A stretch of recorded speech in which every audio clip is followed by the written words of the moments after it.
going to have to act if we want to live in a different world.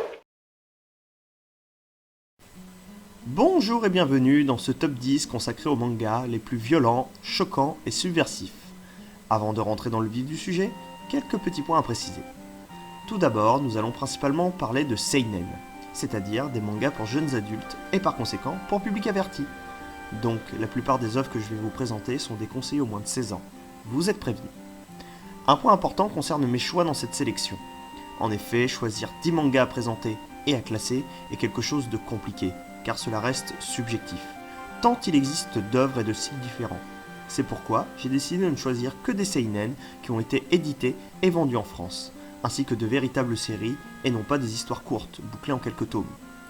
Si je devais faire une véritable liste des bandes dessinées asiatiques les plus subversifs, un top 10 ne suffirait pas, et je serais obligé de parler d'un autre genre qui est celui des gekiga. Pour la faire courte, un gekiga est un genre de bande dessinée pour adultes. Si vous voulez, c'est l'ancêtre du seinen, popularisé dans les années 60-70 et dont la particularité était de dénoncer les préoccupations de l'époque, ce qui a donné bon nombre de publications plus ou moins longues mais ô combien marquantes. Avec les gekiga, on s'éloigne un peu des seinen, on parle d'œuvres vraiment particulières et je vous laisse faire quelques recherches Google pour découvrir ce genre. Je vous préviens, c'est du lourd. Troisième et dernier point, pas de hentai. Ni contenu interdit aux moins de 18 ans. Même si certains des mangas que je vous présente peuvent être très limites, ce n'est pas moi qui effectue la classification des mangas. Donc, on reste dans les clous, même si on marche sur des œufs. Ah oui, et ce top est également visible sur le site de Sens Critique. La liste y est plus longue et vous trouverez le lien dans la description. Bref, nous pouvons commencer. Priest, manhwa coréen dont le premier tome est sorti en 98 et comporte un total de 16 tomes. L'histoire prend place dans un Far West où nous allons faire la connaissance d'un groupe de bandits qui tentent d'attaquer un convoi rempli de marshals, dans l'espoir de faire libérer un membre de la fratrie, sans savoir que le train contiendrait une cargaison qui les mettrait eux et les marshals en danger, des morts-vivants assoiffés de sang et de chair. Le seul passager du train qui semble savoir comment se débarrasser des créatures est un prêtre du nom de Ivan, qui a vendu la moitié de son âme à une entité démoniaque. Les thèmes abordés sont, vous vous en douterez, en rapport étroit avec la religion, la notion de foi, de vengeance, la dualité entre Dieu et Satan, et la nature humaine. Nous découvrirons le passé dramatique du prêtre, en parallèle de l'histoire principale, et de sa haine qu'il voue au Créateur, ainsi qu'envers Themosar, alias Lucifer.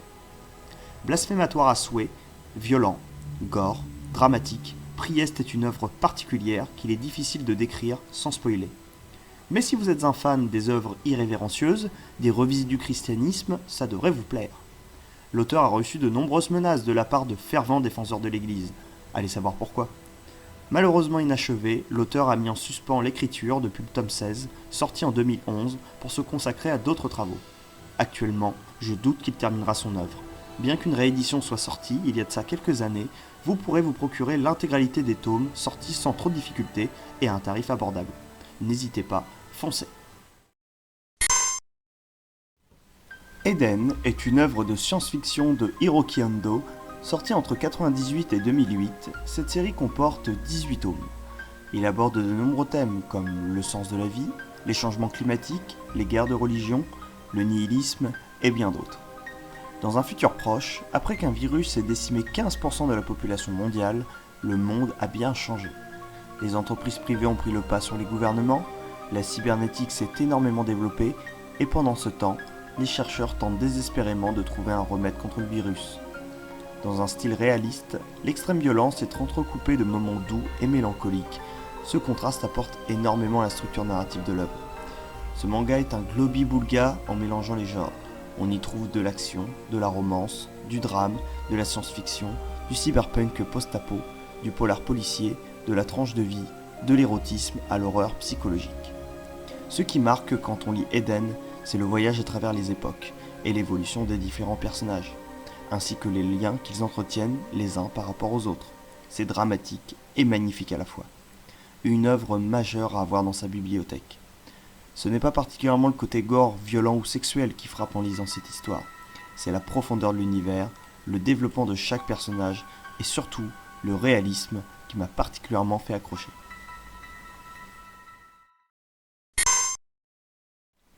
Gantz, manga écrit et dessiné par Ori Aoku, sorti en 2000, la série comporte 37 tomes et a été adaptée en 2 saisons en animé, 2 films live et 1 en 3D. L'histoire prend place à Tokyo, où nous assistons à la mort de 2 lycéens, écrasés par le métro et se retrouvant, juste après l'impact, téléportés dans un appartement en compagnie de d'autres personnes censées être mortes également. Au centre de cette pièce se trouve une mystérieuse boule noire qui se met à émettre de la musique et à faire apparaître un message. Votre misérable vie est terminée, ce que vous ferez dans la suivante ne regarde que moi, car telle est ma logique. Cette dernière ordonne aux personnes présentes d'aller tuer un monstre, tout en ne donnant que très peu d'informations à son sujet, et fournit au passage de l'équipement de pointe pour mener à bien leur mission. Le manga se présente comme un seinen d'action, mêlant science-fiction, thriller et drame, avec un peu de sexe et surtout de la nudité. Le manga évolue toujours selon le même schéma. La boule téléporte les survivants de la mission précédente, ainsi que de nouvelles personnes, décédées récemment, et permettant ainsi de compléter l'équipe. À la fin de la mission, un décompte de points s'effectue, et un solde est attribué à chacun. Le but étant d'arriver aux 100 points, permettant d'échapper à l'emprise de Gantz et ainsi retrouver une vie normale. Parallèlement, on suit les différents personnages dans leur vie de tous les jours, dans un Japon déshumanisé et où la violence règne, jusqu'à ce que la mission suivante ne débute et les téléporte de nouveau dans la même pièce que la première fois. Du gore, du sexe, une vision de la société et du genre humain très pessimiste, Gantz choque autant qu'il fascine. La série se conclut avec un final appréciable, même si de nombreux points restent un mystère, elle reste une série que j'ai pris particulièrement plaisir à lire pendant des années.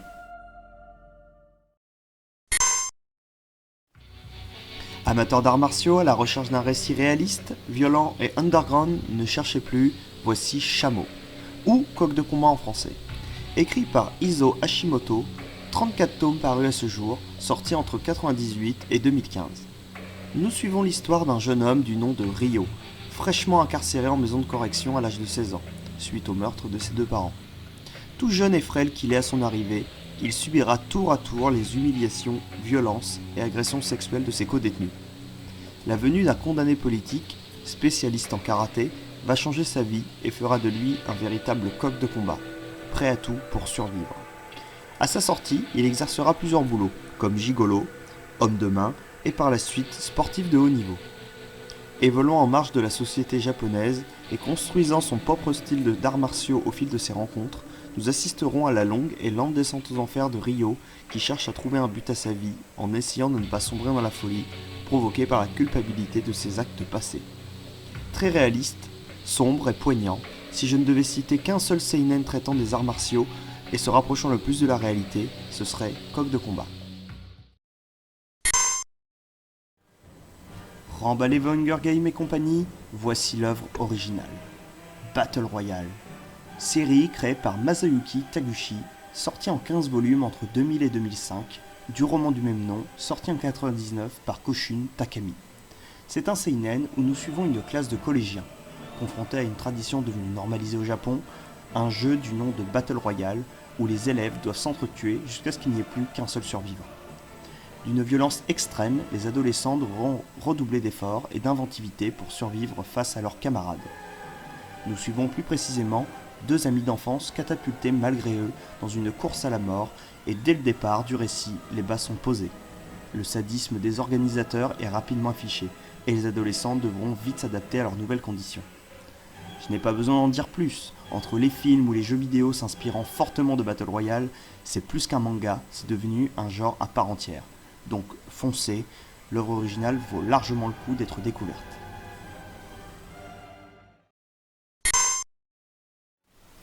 Elfenlied est un seinen de Lin Okamoto, qui a été prépublié dans le magazine Weekly Young Jump de juin 2002 à novembre 2005, puis compilé en un total de 12 volumes.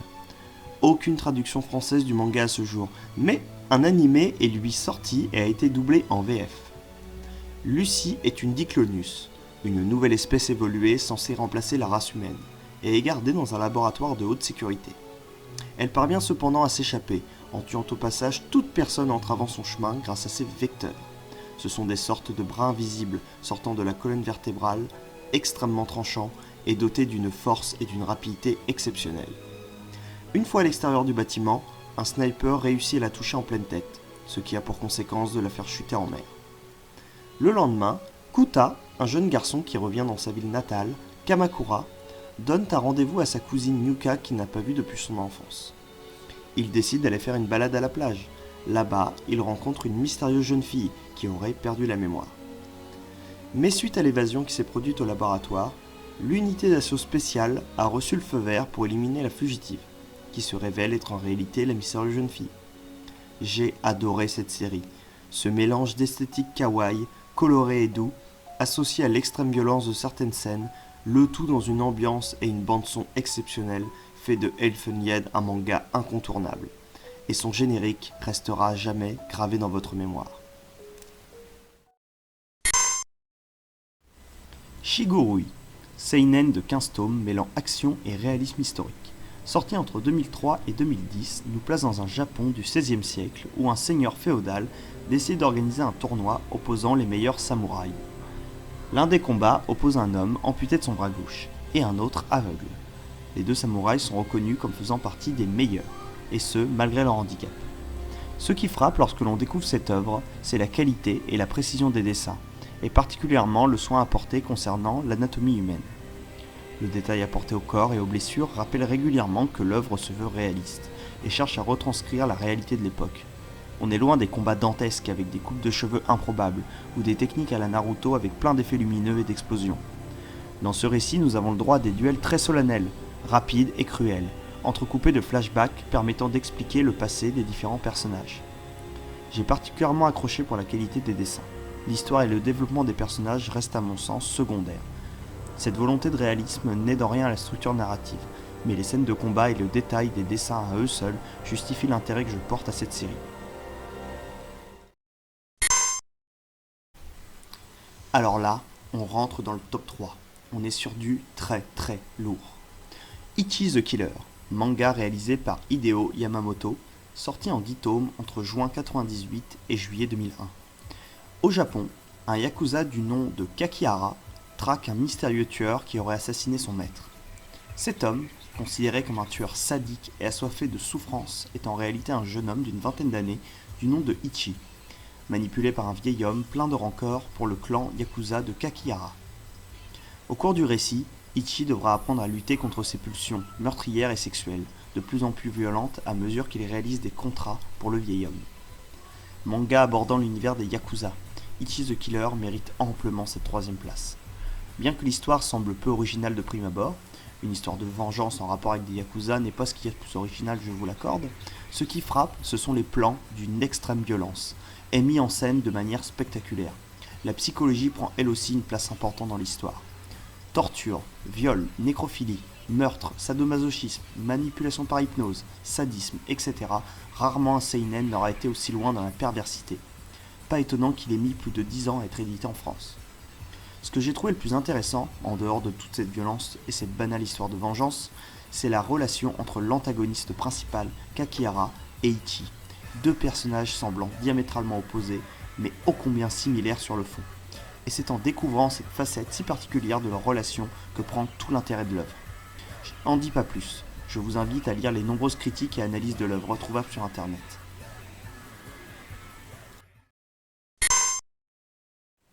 Et en seconde position, et non des moindres, voici MPD Psycho. C'est un manga écrit par Eiji Otsuka et dessiné par Shoyu Tajima. La série comporte un total de 24 tomes, sortis entre 1997 et 2016. Oui, presque 20 ans. Kobayashi Yotsuke, profiler de génie, réalise le portrait psychologique des criminels les plus déviants. Mais un jour, sa vie bascule. Alors qu'il ouvre un colis reçu sur son lieu de travail, il découvre le corps démembré, mais toujours en vie, de sa petite amie. Par esprit de vengeance, il finira par retrouver le criminel. Cependant, au moment de sa capture, Kobayashi change totalement de comportement et abat froidement le meurtrier. Kobayashi n'est plus, Amamiya prend place. Ce dernier n'a plus aucun souvenir de qui il était avant la mise à mort du criminel. Condamné pour meurtre, il ne restera que peu de temps en prison suite au diagnostic de sa schizophrénie. À sa sortie, il retrouve une ancienne connaissance qui a ouvert sa propre agence et qui a besoin des talents innés de l'ancien policier pour résoudre des enquêtes toutes plus sordides les unes que les autres. je citerai un passage du site Manga News qui a réalisé un dossier et qui résume parfaitement mon ressenti général sur cette série. MPD Psycho est une œuvre surprenante et dérangeante. Elle bouscule les limites de l'indécence et du possible. Elle se veut gore et profonde en même temps. Son intrigue se complexifie à travers tous les sujets sensibles et incommodants. Suicide, mise à mort explicite, enfant tueur, personnalité psychopathe, cobaye, etc., etc.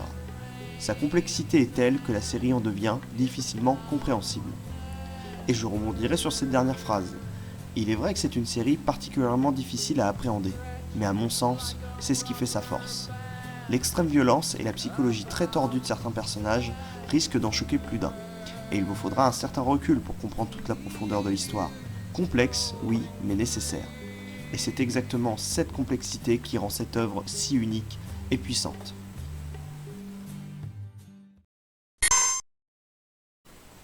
Et voici en première place un manga unique, d'une puissance narrative sans égale et qui repousse les limites de la morale et de la décence. The World is Mine, seinen écrit et dessiné par Hideki Arae, paru de 1997 à 2001 au Japon et de 2005 à 2008 en France, compilé en 14 tomes. Il se construit comme un documentaire mêlant action et suspense, où nous suivons l'évolution de 3 protagonistes que tout oppose, sauf celui de faire le plus de victimes possible. Donc parmi ces personnages, 2 apprentis terroristes dont le but est de disséminer des bombes à travers tout le Japon, et en parallèle, nous suivons l'évolution d'une créature ressemblant vaguement à un ours et mesurant plusieurs mètres de haut, qui parcourt le Japon tout en décimant tout sur son passage. Attention, ce manga est d'une rare violence, aussi bien visuelle que psychologique. Et si vous n'avez pas le recul nécessaire pour interpréter cette œuvre, je vous déconseille fortement de poursuivre. Surtout après les récents événements tragiques survenus en France et en Belgique. Car dès les premières pages, les scènes baignant dans l'ultra-violence ont la particularité de nous remettre sans cesse en question. Que ce soit notre rapport personnel à la violence, mais également des travers de notre société, où la population se fascine des atrocités commises par des individus amoraux et marginaux. Mais la violence ici n'a rien d'esthétique. C'est crade, viscéral et surtout réaliste.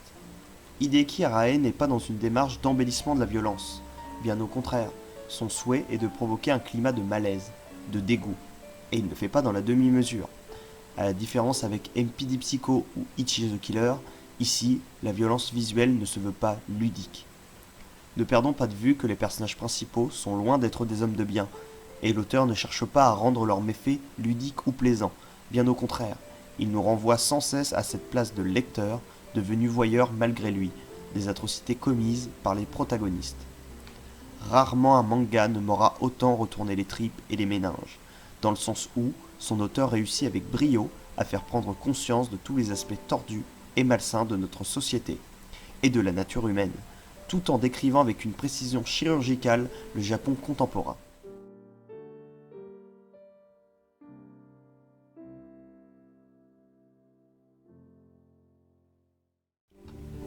Voilà, ce top est à présent terminé. Je vous remercie d'avoir regardé cette vidéo jusqu'au bout. N'hésitez pas à poster un commentaire si vous aussi vous voulez partager votre liste des mangas qui vous ont le plus marqué, et à mettre un petit pouce bleu si la vidéo vous a plu. C'était Nyctalopus et à bientôt pour de prochaines vidéos.